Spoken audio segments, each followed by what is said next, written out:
नमस्कार। आज हम प्रगतिवाद करते हैं। जो विचारधारा राजनीतिक क्षेत्र में साम्यवाद और सामाजिक क्षेत्र में समाजवाद और दर्शन के क्षेत्र में द्वंद्वात्मक भौतिकवाद कहलाती है, वही विचारधारा साहित्य के क्षेत्र में प्रगतिवाद कहलाती है। इस प्रगतिवाद का मूल आधार कार्ल मार्क्स की विचारधारा है। प्रगतिवादी साहित्य ने सामाजिक तनाव को दूर करने के लिए मार्क्सवादी विचारधारा को माध्यम बनाया है। मार्क्सवादी जो विचारधारा है उसका प्रभाव केवल आर्थिक व्यवस्था पर न पड़कर बल्कि विश्व के दर्शन, धर्म, कला और साहित्य पर भी व्यापक रूप से पड़ा है।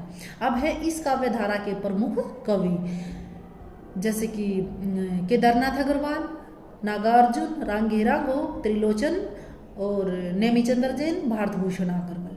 अगर इनके को शॉर्टकट में बताया जाए तो ये क्या है? नागा के महाशिवरात्रि। नागा से नागार्जुन, के से केदारनाथ अग्रवाल, रा से रांगेरा गो और त्रि से त्रिलोचन।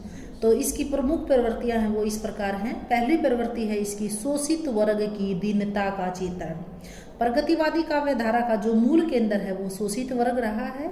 शोषण से दुखी मजदूरों एवं किसानों की दयनीय स्थिति का मार्मिक चित्रण इस कविता का प्रमुख लक्ष्य है। ऐसा करके इन कवियों ने शोषितों और पूंजीपतियों की विषमता को उजागर किया है।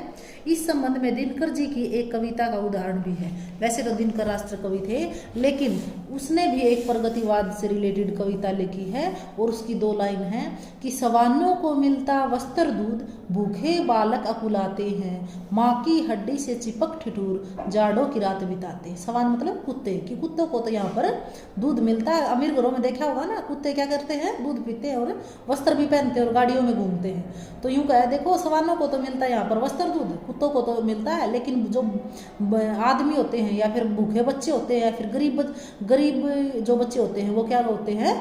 भूख से भी अकुलाते रहते हैं। नेक्स्ट जो इसकी विशेषता है वो है शोषक वर्ग के प्रति घृणा।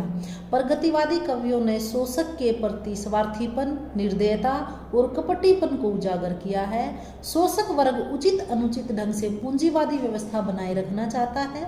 प्रगतिवादी कवियों का विश्वास है कि जब तक पूंजीवादी व्यवस्था का नाश नहीं हो जाता तब तक सामाजिक विषमता है वो समाप्त नहीं हो सकती। इसलिए इस सभ्यता और व्यवस्था के प्रति कवियों के हृदय में तीव्र आक्रोश है। तो यहाँ पर इसने क्या बताया है कि जो शोषक है वो ही शोषितों को दुखी करते हैं। जो हमारा अमीर वर्ग है वो गरीब के लिए मतलब मेन कारण है, ठीक है। क्योंकि जो शोषक है वो हमें निर्दयता के साथ, अपने स्वार्थीपन के साथ और कपटीपन के साथ जो शोषित वर्ग है उनको दुखी करता रहता है। और शोषक वर्ग है वो उचित अनुचित ढंग से पूंजीवादी व्यवस्था को बनाए रखना चाहता है, लेकिन जो हमारा शोषित वर्ग है वो उसको तोड़ना चाहता है।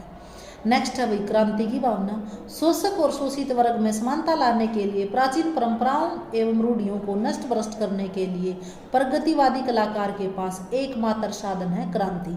कि क्रांति करो, इनका नाश अपने आप हो जाएगा।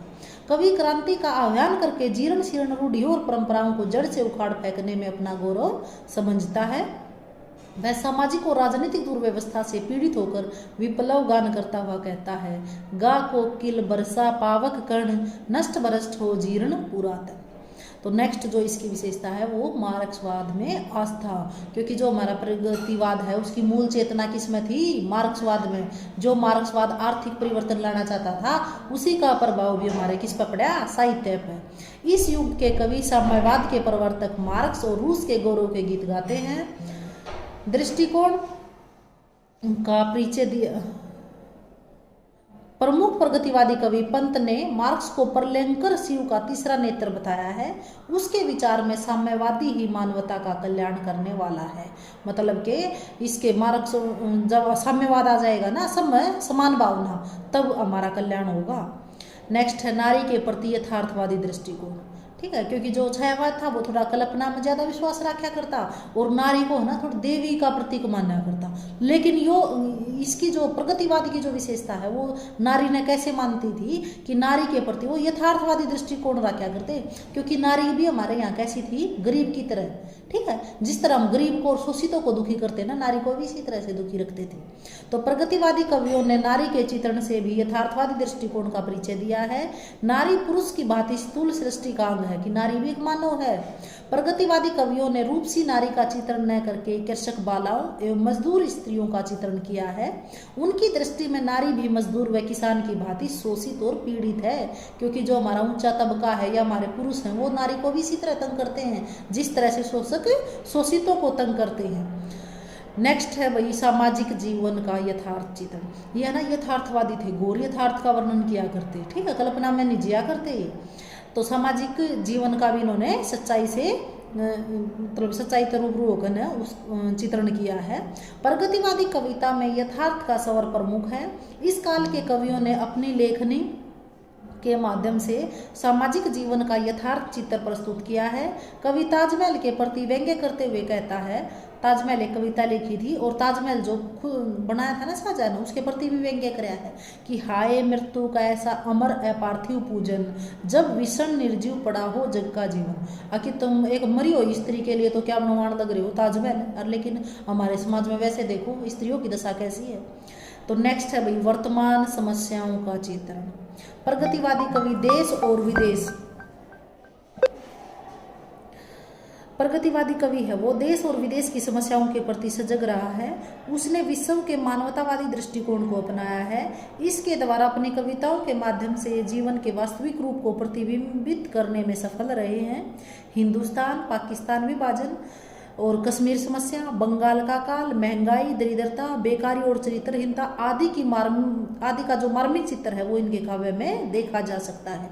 बंगाल का काल पर तो नागार्जुन ने कविता भी लिखी है, क्योंकि जब यो टाइम चल रहा था तब भी हम आज़ाद नहीं हुए थे। 36 तक कब तक का टाइम है यो, 1936 से 1943 तक का, ठीक है। तो उस टाइम पर जो हमारी समस्या थी ना कि इसका भारत का और पाकिस्तान का विभाजन होने लग रहा है, कश्मीर की समस्या को लेकर, कश्मीर को लेकर हमारे यहाँ समस्या उत्पन्न होने लग रही है, और बंगाल में काल पड़ा था भाई, उस पर बहुत सारे उपन्यास भी लिखे गए थे और कविता भी लिखी गई थी। नागार्जुन ने तो इस पर कविता लिखी भी है। और महंगाई भी थी, दरिद्रता भी थी, गरीबी और बेकारी और चरित्रहीनता, इन सब का मार्मिक चित्रण भी प्रगतिवादी कवियों ने अपने काव्य में किया है, क्योंकि उस टाइम की वर्तमान समस्या थी भाई। नेक्स्ट है भाषा शैली। भाषा शैली में सबसे पहले जो एक बात लिखोगे वो भाषा कैसी लिखोगे, हाँ खड़ी बोल। प्रगतिवादी कवियों की भाषा में सरलता, स्पष्टता तथा सहजता का गुण है। भाषा के संबंध में उनका आदर्श है कि तुम वहन कर सको जन जन में मेरे विचार, वाणी मेरी चाहिए तुम्हें क्या अलंकार। तो प्रगतिवादी काव्य की भाषा भावानुकूल है। इन कवियों ने अतुकांत और मुक्त छंदों के साथ लोकगीतों की शैली को भी अपनाया है, और अपनी कविताओं में कवियों ने छंद, अलंकार और प्रतीकों का सहज रूप से प्रयोग किया है। लेकिन हमेशा यथार्थ का मतलब कल्पना करके नहीं कविता लिखा करते, खड़ी बोली में लिखा करते, और कुछ नए नए वर्ड ढूंढ कर लेकर आए हैं जो कि आज तक हमारे काव्य में नहीं आए थे। ठीक है, धन्यवाद भाई।